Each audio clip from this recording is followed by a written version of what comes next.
नमस्कार दोस्तों। गोंडा में रेल दुर्घटना होती है चंडीगढ़ डिब्रू एक्सप्रेस की।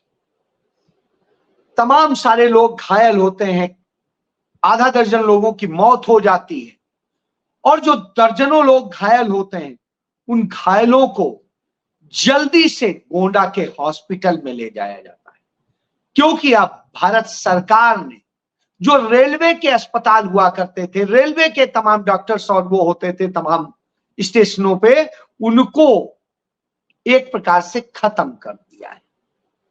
तो लगभग लगभग तमाम अस्पताल बंद हो गए, तमाम और खत्म हो गया और कुछ कॉन्ट्रैक्ट के डॉक्टरों और दूसरे स्टाफ से चल गए। तो वहां व्यवस्था नहीं थी, तो गोंडा के जिला अस्पताल ले जाया गया। वहां एसएमसी के जो मेडिकल सुपरिटेंडेंट थे डॉक्टर खान, उन्होंने लग के एक एक व्यक्ति की जान बचाने का काम किया। कैसे जान बचेगी इसके लिए वो जुटे रहे। किसको इलाज वहां मिल जाएगा, किसको उसे लखनऊ भेजना पड़ेगा, किसको और किसी मेडिकल कॉलेज भेजना पड़ेगा, इसकी व्यवस्था में लग गए। उत्तर प्रदेश सरकार बड़े दावे करती है कि हमने हर जिले में मेडिकल कॉलेजेस खोल दिए। आज स्थिति यह थी कि वहीं दिख रहा था मेडिकल कॉलेजेस में कुछ नहीं है और मजबूरन उसी केजीएमसी में भेजना पड़ रहा था जो उस दौर की बनी हुई। अब केजीएमयू हो चुका है। उसी पीजीआई में भेजना पड़ रहा था जो कांग्रेस ने बनाया था। और पीजीआई और इन सब जगह जिन्हें भेजा जा रहा था मरीजों को, उन्हें भेजने के लिए कैसे दौड़ भाग करके डॉक्टर खान जो सुपरिटेंडेंट है, उन्होंने पूरी मेहनत की कि एक भी जान जाने ना पाए। जो लोग मर चुके हैं वो अलग बात है, और जो मर गए थे उनका कैसे जल्दी से सम्मान के साथ पोस्टमार्टम हो जाए, उन्हें अच्छे से वो किया जाए, उनके परिवारों को सुपुर्द किया जाए, इसकी व्यवस्था कर रहे हैं। लेकिन दूसरी तरफ क्या हो रहा था? दूसरी तरफ नफरत पेश की जा रही थी मुसलमानों के खिलाफ। उनको सामान बेचने तक पे कैसे पाबंदी लगाई जाए, कैसे उनका आर्थिक बहिष्कार किया जाए, इस पर काम हो रहा। प्रियंका गांधी ने इसी को लेकर के कहा कि हमारा संविधान हर व्यक्ति को बगैर किसी जाति, धर्म, भाषा, क्षेत्र का भेदभाव करे समान रूप से कार्य करने का अधिकार प्रदान करता है, अपना जीवन यापन करने का अधिकार प्रदान करता है। ये संविधान उन्हीं बाबा साहब अंबेडकर का बनाया। उस संविधान के खिलाफ इस देश के अंदर यह हो रहा कि उनके वो सामान न बेचने दिया जाए, उनको फल न बेचने दिया जाए, उनको पानी न बेचने दिया जाए, उनको कोई भी खाने पीने का सामान न बेचने दिया जाए, और जहां वो नौकरी कर रहे हैं वहां से उन्हें नौकरी से निकलवा दिया जाए, या और बहुत कुछ। जब इस तरह की चीजें होती हैं तो निश्चित रूप से एक दुखद हालात पैदा होते हैं। तो बहरहाल आज जब जाति धर्म के नाम पे नफरत फैलाई जा रही है, तो इसको लेकर के प्रियंका गांधी ने दोनों सरकारों से स्पष्ट कहा कि आप यह ड्रामा बंद कीजिए और अपने आदेश को वापस लीजिए और सबको समान रूप से प्यार से काम करने दीजिए। 70 सालों से लोग करते आ रहे हैं, कोई समस्या नहीं रही। समस्या आपने पैदा की। जब प्रियंका जी ये कहती हैं, निश्चित रूप से वह बड़ी बात है जिसमें बोला जाना चाहिए। राष्ट्रीय स्तर के नेताओं का बोलना था। कांग्रेस के तरफ से पहले इस पर जो उनके मीडिया प्रभारी हैं पवन खेड़ा, वो कह चुके, वहां के सांसद सहारनपुर के वो इसके लिए आ चुके, और बहुत सारे नेता आए। जब ये आते हैं तब सरकार में खलबली मचती, तो करें क्या? यहां हालत यह है कि हमारी तो रोटी नफरत से चलती है। जब भारतीय जनता पार्टी यह सोचती है, उसके नेता यह सोचते हैं, तो उत्तराखंड की भी सरकार, वहां का भी प्रशासन यही आदेश कर देता है। वो भी कर देता है कि आप जाति धर्म के आधार पर आप बेच पाए, आप कर पाए। यानी आपको वो बोर्ड लगा के और ये आइडेंटिफाई कराना होगा कि आप मुसलमान हैं, और यदि आप हिंदू हैं, आपके होटल में, आपके रेस्टोरेंट में कोई मुसलमान काम करता है तो उसको छुट्टी भेज दीजिए या नौकरी से निकाल दीजिए। अब आप समझिए ये जिस तरह का काम किया जा रहा है, ये कितने नफरत भरे काम किए जा रहे हैं। ये वो लोग हैं जो स्थानीय लोग हैं, वहां पर काम करते हैं और सालों साल से कांवड़ियों को की सेवा करते आए हैं। उनको तमाम सारी चीजें जो भी जरूरत होती थी वो देते थे, उन खिलाते थे, कई लंगर लगाते थे और बहुत कुछ करते थे, उनको सस्ते में सामान देते थे। आज स्थितियां बिल्कुल उलट हुई हैं क्योंकि नफरत इतनी पनपाई गई है। और जब नफरत पनपाई गई है तब बात आता है कि ये किसके लिए हो रहा है। कांवड़ का जल किसके लिए ले जाया जाता है? भोलेनाथ के लिए, शंकर जी के लिए। तो जो ये ले जाया जाता है वो उस भोलेनाथ के लिए ले जाया जाता है जो किसी धर्म पर नहीं है, जो सबके कहे जाते हैं देवता, और जिन्हें सबका देवता कहा जाता है उनके उसमें यह हो रहा। आप याद करिए, तमाम कांवड़ियों की कभी तबीयत बिगड़ी, कभी कुछ हुआ, तमाम मुसलमानों ने अपने खून दिए हैं, तमाम ने और सेवा करी है, तमाम ने जान बचाई है, और आज उन पर ये हमला हो रहे हैं तो फिर आप कहेंगे शिव क्या ये कहते हैं? किसी गरीब के पेट पर लात मारने को कहते हैं? तो भगवान शिव क्या आपको यह बताते हैं कि यूं नफरत फैलाई? याद करिए, यही भारतीय जनता पार्टी अयोध्या जैसे ही चुनाव हारी तो इनके लोग क्या कहने लगे? अयोध्या के लोगों का बहिष्कार कर दो, उनका कुछ खाओ पियो मत, वहां दर्शन करने जाओ तो अपना सब बांध के ले जाओ, उनका मत खाना, उनका मत करना, उनको वो कर दो।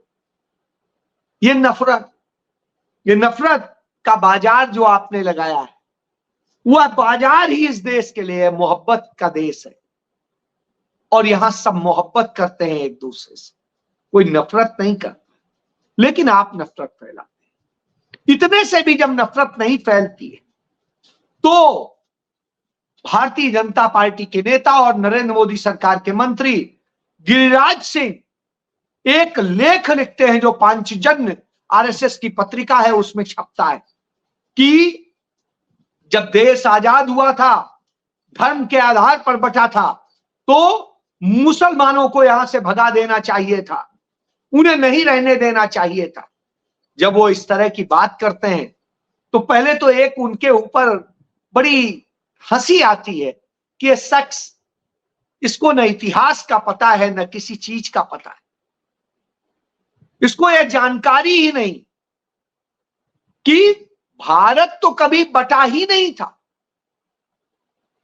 भारत नाम से पहली बात तो कोई देश नहीं होता, और तमाम सूबों में जो राज्य थे, राजे रजवाड़े रियासतों में देश बटा हुआ था। अंग्रेजी हुकूमत उसे जो चलाती थी वो एक अलग सिस्टम से चलाती थी, राजे रजवाड़ों का राज चलता था, और उन्हीं की इच्छा से किसी का मिलन होना था, किसी का नहीं होना था, तो बंटवारा नहीं था। धर्म के नाम पर एक देश का उदय हुआ था, वो बना था, जो कुछ रियासतें उसके साथ गई। हर रियासत को यह अधिकार था कि कौन किसके साथ जाए। पंडित जवाहरलाल नेहरू ने जब इसे इंडिया नाम, क्यों इंडिया इसे मिला? नहीं तो इंडिया तो मिलता ही नहीं, क्योंकि इंडस वैली तो इस क्षेत्र में है ही नहीं, वो तो पाकिस्तान के क्षेत्र में चली गई। इंडिया इसीलिए हमें मिल सका क्योंकि इंडिया नहीं बटा, वो सूबे चले गए जो पाकिस्तान के साथ, उन सूबों ने एक देश बनाया, पाकिस्तान। तो बड़ा माइन्यूटली अंतर है, लेकिन इसे समझने वाला। तो भारत भारत ही रहा यहां पर भारत का ही शासन रहा और इसीलिए जो गवर्नर जनरल थे, वायसराय थे, वो हमारे देश में ही थे, वहां नहीं थे। और लॉर्ड माउंटबेटन तब तक रहे जब तक श्री राजगोपालाचारी भारत के वायसराय नहीं बन। तो यह एक बड़ा भारी सत्य है। और फिर जब हमारा संविधान बन के तैयार हुआ तो संविधान के तहत सारी व्यवस्थाएं हुई। इसलिए इस तरह की बातें बोल के वो बता देते हैं कि वो गोवर ज्ञान के लोग।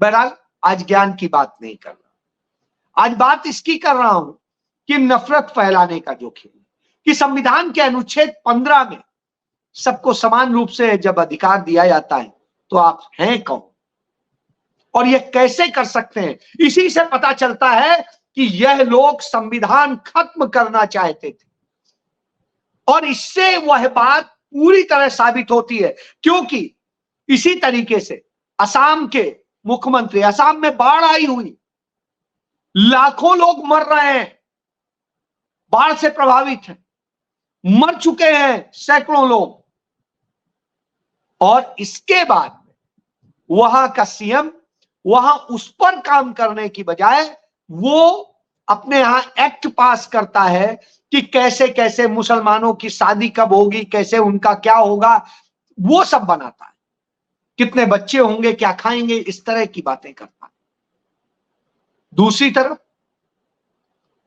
हम बाकी तमाम सारी जगह की बात करें तो इसी तरह की स्थितियां हैं। और यही वजह है कि अब भारतीय जनता पार्टी की सरकार को, नरेंद्र मोदी की सरकार को, उन्हीं की पार्टी के लोग, जो सहयोगी पार्टियों के लोग हैं, वो चुनौती देने लगे। आरएलडी ने भी कह दिया, क्यों, उसकी भी भूमि खत्म हो जाएगी, उसे पता है उसे राजनीतिक भविष्य उसका उसी से। तो आज वो भी कह रही है कि इस तरह का गलत काम नहीं करना चाहिए। हालांकि जयंत चौधरी में बोलने की हिम्मत नहीं हुई, लेकिन उनके प्रदेश अध्यक्ष यूपी के रामाशीष राय, उन्होंने इसको लेकर के ट्वीट किया कि यह गलत है। और जेडीयू के चीफ ने तो नहीं किया, लेकिन उनके जो प्रवक्ता है पश्चिम उत्तर प्रदेश से आते हैं, उनका भी अस्तित्व खत्म हो जाएगा त्यागी का, तो वो इसको लेके कहते हैं। और इसी तरीके से बाकी कांग्रेस, सपा पहले ही बोल रहे हैं इसको लेके। तो ये नफरत का खेल न्योपन पाया जा रहा है और जिस तरीके से यह खेल किया जा रहा है वह सभी को एक डरावना है कि कैसे आपका कारोबार छीन लिया जाएगा, कैसे आपका रोजी रोजगार छीन लिया जाएगा, कैसे आपको बेरोजगार कर दिया जाएगा, नौकरी से निकलवा दिया जाएगा। तो यह हो रहा। अभी तक जो मेरी जानकारी में है कि पिछले 6-7 दिनों के अंदर वहां पर 2000 लोग नौकरी से निकाले जा चुके, सिर्फ मुजफ्फरनगर के कुछ इलाके। और अभी तो प्रक्रिया चली रही है, कल तक उन्हें सारी चीजें साफ कर देनी है जिससे कि यात्रा शुरू होने के पहले।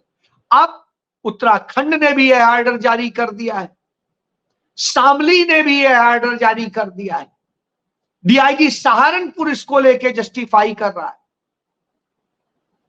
तो यह बता रहा है कि आगे आने वाले वक्त में ये किस तरह की गंदगी करने जा रहे हैं। जो बात मैंने आपको बताई थी कि अब चुनाव नहीं जीत पा रहे हैं तो नफरत को इतना पनपा दो, यही इनकी प्रयोगशाला और यही ये करना चाहते। शायद जो पंडित नेहरू ने एक बात कही थी कि यदि आरएसएस वाले बोले कि हम पूरब जा रहे हैं तो आप उनको पश्चिम में खोजिए, पूरब में नहीं मिले। बिल्कुल वैसे ही आरएसएस प्रमुख ने कहा था कि मुसलमान भी हमारे भाई हैं, हमें इनको साथ लेके चलना चाहिए, ऐसा कुछ नहीं होना चाहिए जिससे उनका रोजी रोजगार और सब प्रभावित हो।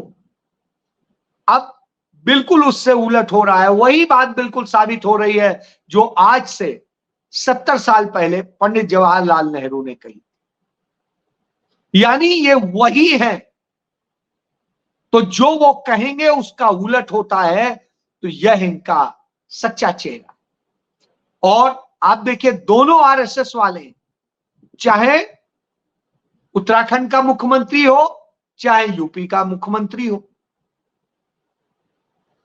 तो जब जिन्हें जिस तरीके से इनसे कराया जा रहा है वह बताता है, लेकिन दूसरी तरफ एक सवाल उठता है, आप फल वाले से पूछेंगे कि आरिफ है कि लतीफ है कि क्या है क्या नहीं है, उसका बोर्ड देखेंगे तभी खरीदेंगे। ये वही हाल है जैसे जब देश आजाद हुआ था और भारत और पाकिस्तान नाम से, जब पाकिस्तान नाम से एक नया देश बना, उस स्थिति में जहां पर विवाद खड़ा था वहां पर जो घड़े रखे थे पानी पीने के लिए, वहां पर लगा दिया गया था हिंदू पानी मुस्लिम पानी, और हिंदू पानी मुस्लिम पानी आज वो चीज देखने को मिल रही है कि कुछ उसी तरीके से कर दिया गया। उस समय जो नफरत के उसका शिकार हुए, जिनके परिवार या नफरत उनके अंदर भरी गई, वही लोग आज आकर के यहां पर देश में माहौल बिगाड़ रहे, वही लोग हैं जो उसमें शिकार हुए, या बहुत सारे लोग, उनके अंदर इतनी नफरत भरी हुई है कि कैसे भी इसको करना है।